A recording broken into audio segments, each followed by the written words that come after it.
Démarré depuis 2016, 8 ans après, le programme de développement du système de santé initié par le gouvernement congolais et financé par la Banque mondiale est arrivé à son terme.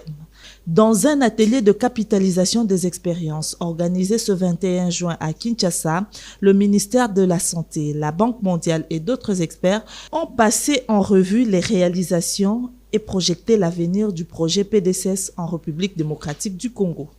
Pendant la mise en œuvre, il y a eu certaines bonnes pratiques qui ont été faites et donc ici il s'agit de passer en revue toutes ces pratiques-là, retenir celles qui ont été efficaces afin de faire qu'elles soient prises en compte dans les nouveaux projets qui seront mis en œuvre.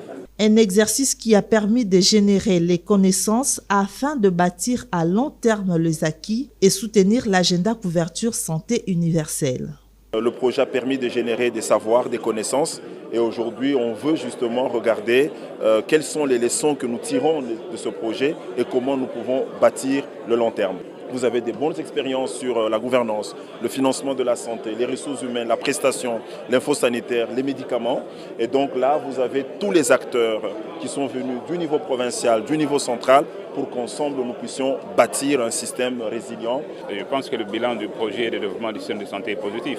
Dans ce sens qu'il a permis, par exemple, l'amélioration de l'offre. L'offre, ça veut dire ce que vous trouvez quand vous allez dans les établissements de soins. Il y a eu des améliorations, mais il y a encore un travail qui reste à faire dans le cadre de la formation des prestataires de santé, par exemple.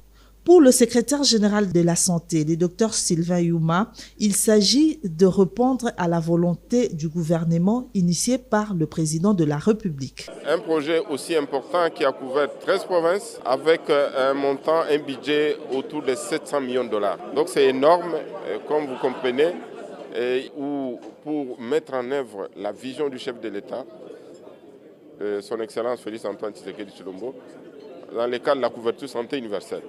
À travers le projet PDCS géré par l'UGPDCS, plus de 30 millions de populations ont eu accès aux soins de santé de base de qualité, 200 constructions de centres de santé et plus de 2000 centres de santé et hôpitaux équipés en matériel de santé.